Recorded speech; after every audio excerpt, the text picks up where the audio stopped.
Hey everybody, it's part 3 of the Apple Card series. Part 1, we went over how I applied for the card. Part 2, we unboxed the card. And in this video, let's see how using the card worked out.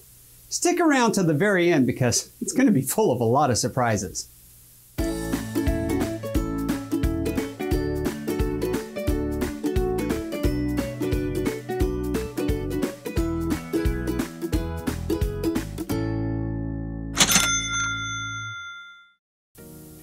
In the unboxing, I asked for feedback if anyone wanted to see what I thought about using the card. I received several responses saying, yeah, let us know. So I've got my card and now it's time to use it. There are a few things that the professor knows. Payments, bow ties, and shoes. Yes, I have to admit it, I'm a big fan of great shoes. Now I'm not getting paid or reimbursed for this in any way. Maybe someday I will. But guys, if you're on your feet a lot and you need a great, not a good, but a great pair of dress shoes, or ladies, if you want to get that special guy in your life a great pair of dress shoes, I highly recommend Wolf & Shepherd. Cue the all-new Famous Professor Shoe Cam. Bam! Those are my Gambit Double Monks in honey leather. They're amazing. They're stylish, but even more so, they're incredibly comfortable. I can put on a pair of Wolf & Shepherds in the morning, speak in an engagement where I'm constantly moving. If you've ever seen me speak, then you probably know I get half of my 10,000 daily steps in during a 1-hour speech. I can then head to the airport for the next engagement, or maybe even home, and 10, maybe even 15 hours later of being on my feet and being in these shoes, I'm still comfortable in a pair of Wolf & Shepherds.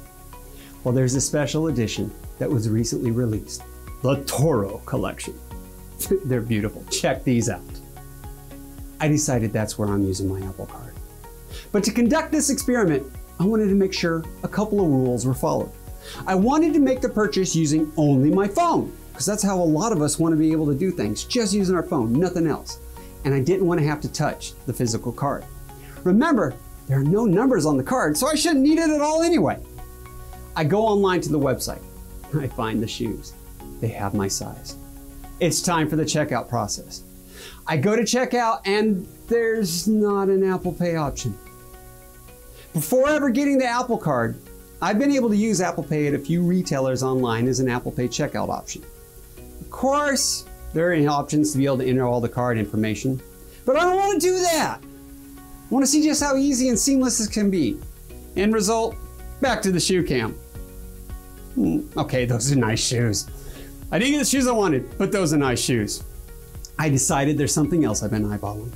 A pair of wireless Beats. I don't own a pair of Pods, but I've heard great things about them. I have a pair of older Bluetooth Beats, and I love them. And it's getting time for an upgrade. I realize I can get them from the Apple Store. Certainly, I will be able to do everything I'm hoping to accomplish in the Apple Store, right? So on my phone, sitting at my desk in front of my computer, I go to the Apple Store, and via the Apple Store app, of course, I find the Beats. Nice color options. I can get the black or the blue, the black or the blue, the black or the blue, all the decisions. Let's go with the black. I start the checkout process. It's letting me use the card.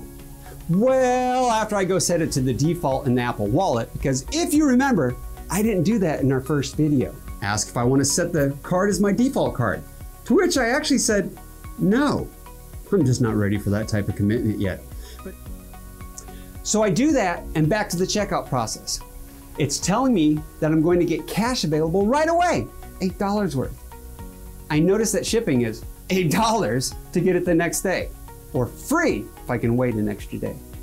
I figure I don't have to have them right away. I can wait an extra day. It's Wednesday, I'll get them on Friday. I'll save the $8. Next, it's time to finish the checkout while the card is now my default and I'm on my phone. I'm still required to enter the security code. So what do? I open the drawer where I put the card away, hoping, thinking I'll never actually need it. And guess what? I don't. I don't because the card has no numbers on it. Silly professor. Huh. I'm back to the wallet where I can find the security code and complete the checkout. Okay, I kind of like that. I complete the checkout and bam, the card has been used for a purchase. There's a pop-up letting me know that. Awesome. Then bam, You have $8 in cash, daily cash available to you. Then bam, a message letting me know your delivery is on the way. It's back to work. Again, that was Wednesday when I decided to make the purchase. Friday rolls around and I've got a lunch meeting. Side note, if you're ever in Tampa and you want to go on an incredible Indian buffet, I know a place.